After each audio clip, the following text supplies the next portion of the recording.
Dù ai đi ngược về xuôi, nhớ ngày giỗ tổ mùng 10 tháng 3. Câu ca dao từ bao đời truyền lại thể hiện tinh thần uống nước nhớ nguồn, lòng biết ơn sâu sắc của các thế hệ người Việt đối với công lao dựng nước của các vua hùng trong suốt mấy nghìn năm lịch sử.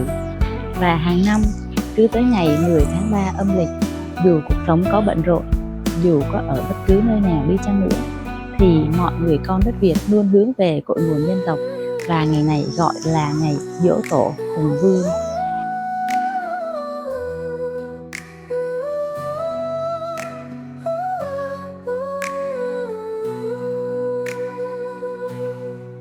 Xin chào mọi người, chỉ còn vài ngày nữa là tới lễ giỗ tổ Hùng Vương, và hôm nay gia đình Misan sẽ giới thiệu cho mọi người một điểm đến linh thiêng không thể bỏ lỡ trong dịp lễ giỗ tổ Hùng Vương năm nay tại khu vực phía nam của Tổ quốc.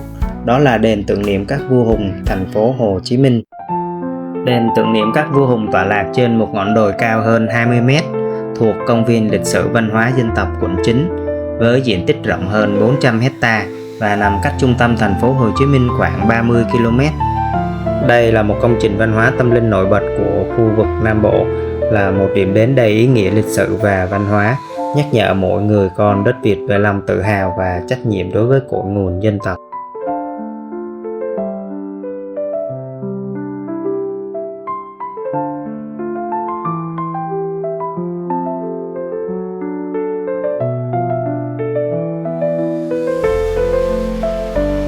Đây là khu vực quảng trường của đền tưởng niệm các vua hùng.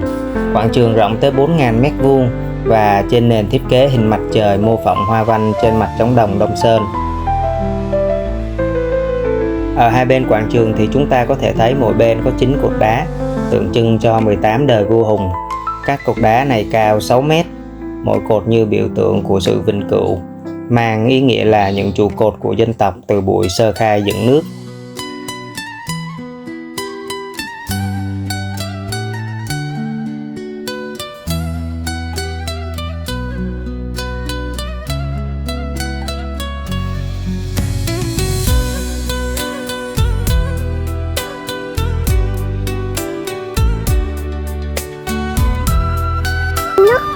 Bừng nước lên.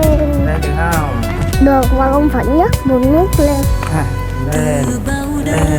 Con cháu dạng ngời ghi công đức tổ tiên sáng soi, dòng sông chảy núi non hùng vĩ. Và người đó là người gì vậy? Đá thôi.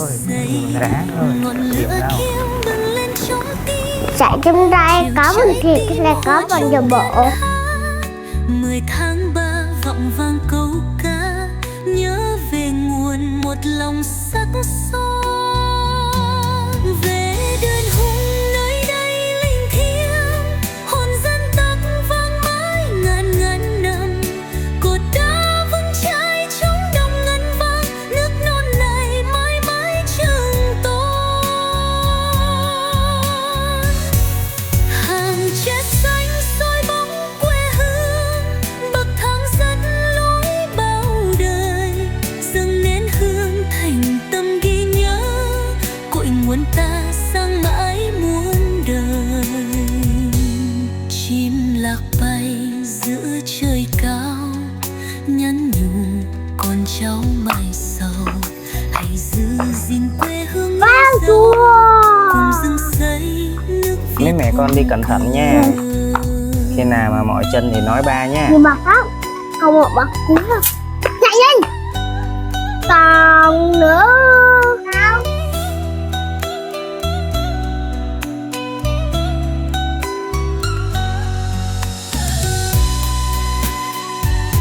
Ở giữa đường lên đền thờ có một nhà bia nhỏ, bên trong đặt tấm bia đá khắc những dòng chữ tôn vinh các vị vua hùng và các thế hệ đi trước, như lời nhắc nhở về một thời lịch sử hào hùng cũng như tinh thần đấu tranh vô cùng kiên cường của dân tộc Việt Nam ta. Dâng tấm lòng về đền hùng ngàn năm sắc son.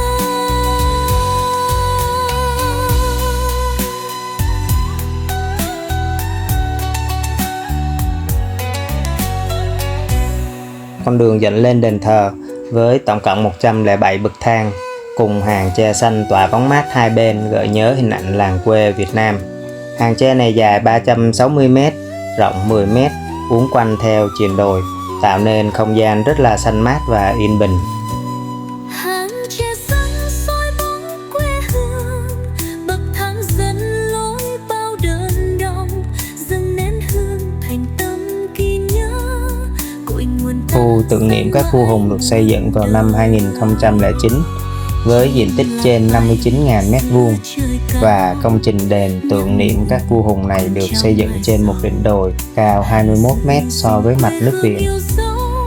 Cùng dựng xây nước Việt hùng cường,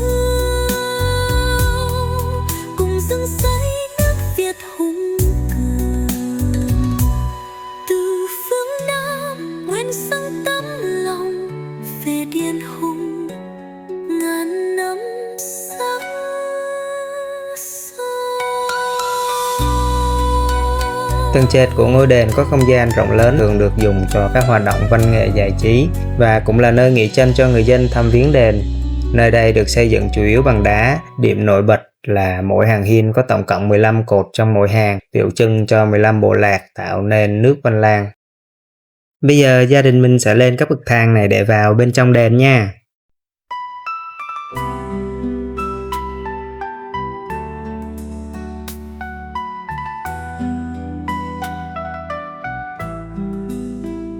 Hai bên khu vực đền thờ thì chúng ta có thể thấy ở đây là người ta trưng bày 33 khối đá, ghi rõ tên 33 quần đảo Trường Sa.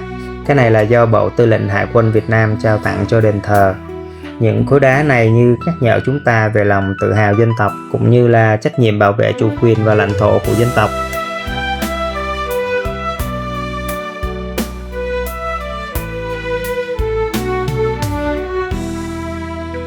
Và ở phía bên trên này là những bức tranh gốm về thời đại của các vua hùng. Và những bức tranh này cũng góp phần làm tô điểm cho cái không gian này thêm phần ý nghĩa và sinh động hơn.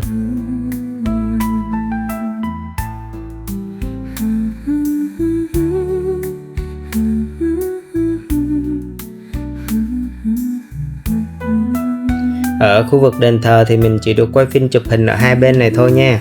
Ở giữa chính điện là khu vực linh thiêng nên chỉ được vào dâng hương và dâng lễ thôi, chứ không được quay phim và chụp hình đâu nha mọi người. Ở giữa trung tâm khu vực đền thờ thì mình thấy có một cái tiểu đình. Để mình vào bên trong xem sao nha. Bên trong đây là mình thấy có một phiên bản trống đồng Hoàng Hạ. Theo thông tin ghi ở trên đây thì mình biết trống đồng này có niên đại khoảng chừng 2.000 tới 2.500 năm nha mọi người. Là một trong những hiện vật tiêu biểu của thời kỳ vua hùng dựng nước Văn Lang.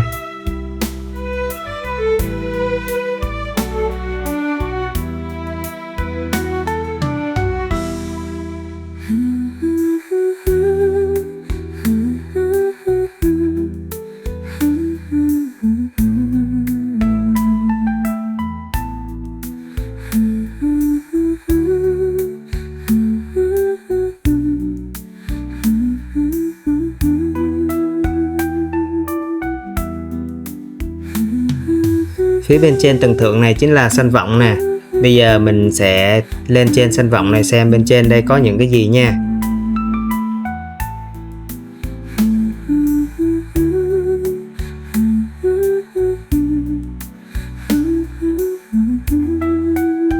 Trên đây thì có 54 cây cột đá hình tròn. 54 cây cột này là tượng trưng cho 54 dân tộc anh em của Việt Nam ha. Và ở trên đây thì chúng ta có thể ngắm một phần của công viên lịch sử văn hóa dân tộc rộng hơn 400 hecta này.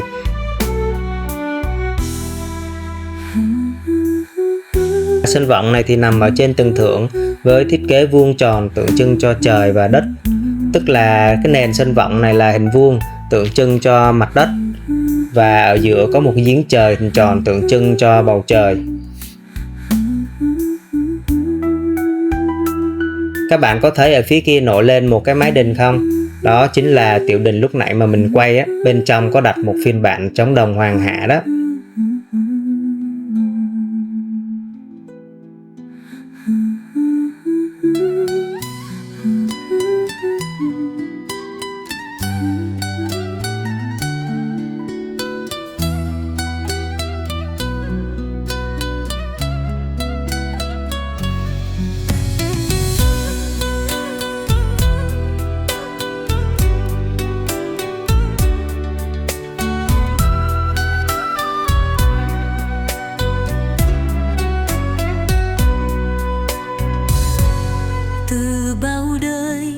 con cháu rạng ngời, ghi công đức tổ tiên sáng soi. Dòng sông chảy núi non hùng vĩ, nhớ công lao hùng vương dựng xây. Ngọn lửa thiêng bừng lên trong tim, chiều trái tim hòa chung tiếng hát. 10 tháng 3 vọng vang câu ca, nhớ về nguồn một lòng sắc son. Về đơn hùng nơi đây linh thiêng, hồn dân tộc vang mãi ngàn ngàn năm. Cột đá vững chãi trong đông ngân vang, nước non này mãi mãi trường tồn. Hàng chết xanh soi bóng quê hương, bậc thang dẫn lối bao đời. Dâng nén hương thành tâm ghi nhớ, cội nguồn ta sang mãi muôn đời. Chim lạc bay giữa trời cao, nhắn nhủ con cháu mai sau. Hãy giữ gìn quê hương yêu dấu, cùng dựng xây nước Việt hùng cường.